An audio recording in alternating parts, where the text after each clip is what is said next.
Hey guys, welcome back to my channel. So I know it's been a minute since we've had an update on the Amelia Earhart Taraia object expedition, but I wanted to let you guys know that I haven't forgotten about it. And I've actually emailed them for updates, and I've been checking their social medias pretty regularly to see if there's any news about this expedition. And in fact, the last couple times that I've emailed them, I've gotten this automatic reply. Thank you for your interest in the Taraia Object Expedition, the search to find Amelia Earhart's long-lost plane. The joint search effort by the Archaeological Legacy Institute and Purdue Research Foundation has been delayed as the team awaits additional clearance from the Kiribati government and with the onset of the South Pacific cyclone season. The team will continue positive engagement with Kiribati with plans to go to Nikumaroro as soon as possible and when safe to do so in 2026. So, no news.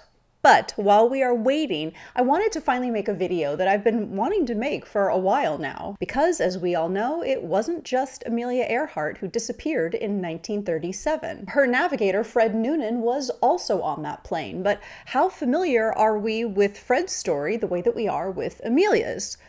Probably not very familiar. So let's fix that for today. So sit back, get cozy, and while we wait on news of this expedition, let's try and find out as much as we can about who Fred Noonan was. Frederick Joseph Noonan was born on April 4th, 1893 in Cook County, Illinois. It appears that Fred moved around quite a bit when he was younger and possibly lived with his maternal grandparents for a time. But tragedy struck Fred early when his mother passed away of pulmonary tuberculosis when he was just shy of 4 years old. And what exactly happens to Fred in the immediate aftermath of this is a bit foggy. In 1900, Noonan's father is listed in the census as living alone in a boarding house. No census records of Fred exists at this time, even though he was only 7 years old. Also in the early 1900s, school records list Fred as having attended 3 different elementary schools with 3 different home addresses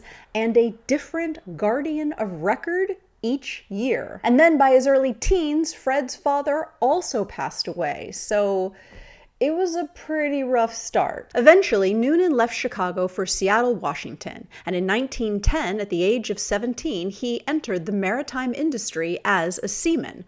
Over the next 20 years, he was an active sailor, serving on dozens of sailing ships and steamships. He traveled the globe, repeatedly crossing the Atlantic and Pacific Oceans. His natural aptitude for mathematics and observation allowed him to quickly learn maritime navigation. By tracking the stars, using a sextant, and calculating complex shifting currents, he would learn the navigational skills that would serve him later in his life. During World War I, Fred served with distinction with the Merchant Marines, and by the time the war ended, he had earned his Master Mariner's license. This certification allowed him to captain any commercial vessel of any size in any ocean in the world. In 1927, Fred and his first wife moved to New Orleans, and while registering to vote in New Orleans, a career change seemed to be afoot for Fred.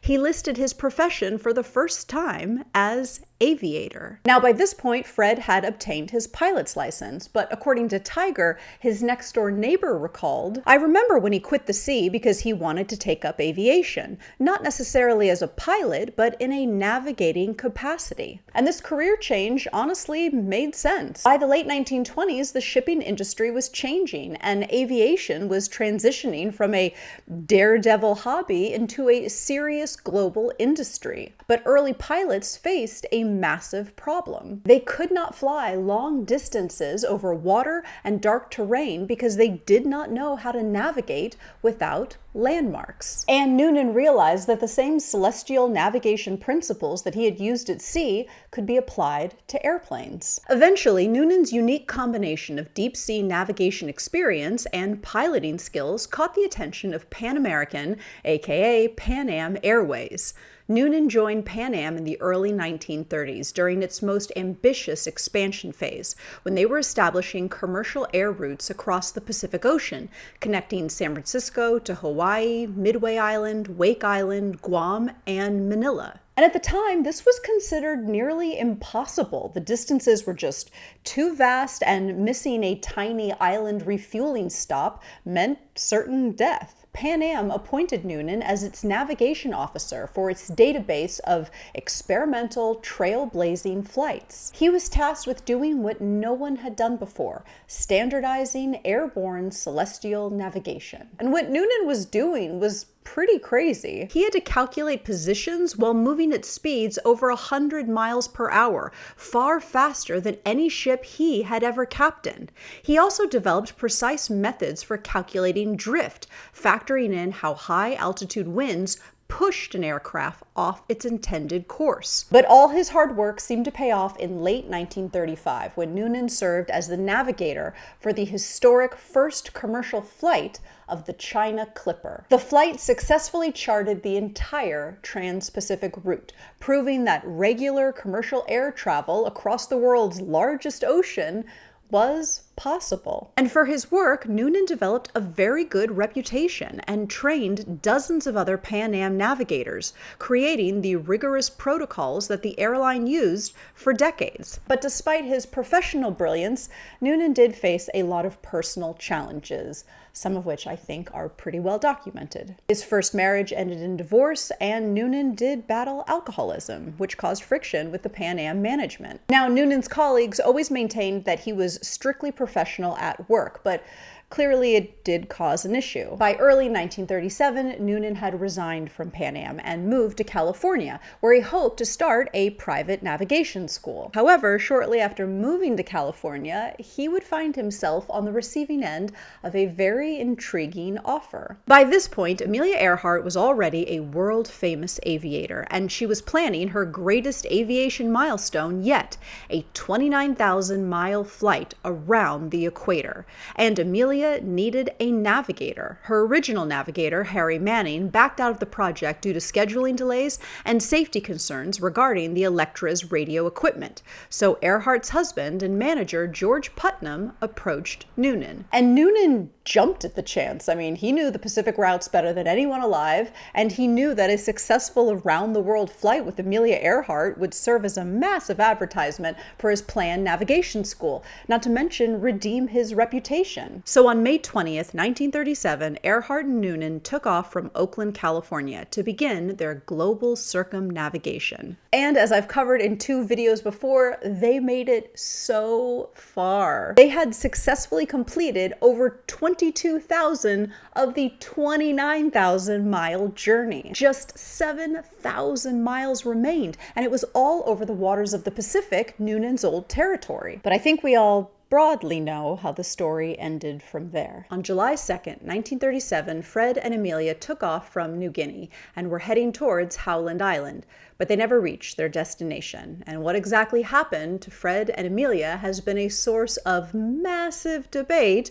Just look at the comment section of my 2 Amelia videos.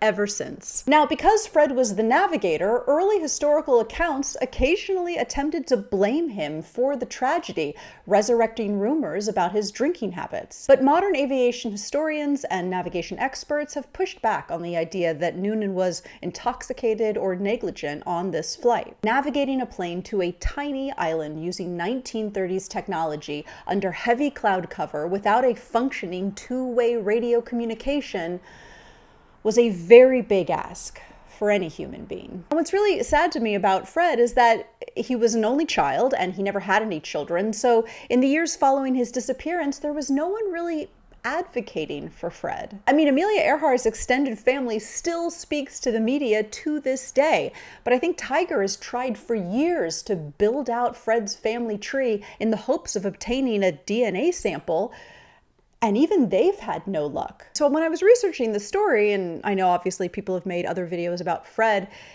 he did really kind of feel like a lost character in this whole thing. And he did achieve quite a lot in his life, despite a pretty grim upbringing. But obviously he's not talked about nearly as much as Amelia is. So even though the whole Taraia object expedition is still pending, I just wanted to make sure that Fred got his due too. Because he was a pioneer too. I mean, he took the art of seafaring navigation and applied it to the modern sky, which is amazing when you think about it. I mean, people cross the oceans by airplane every single day.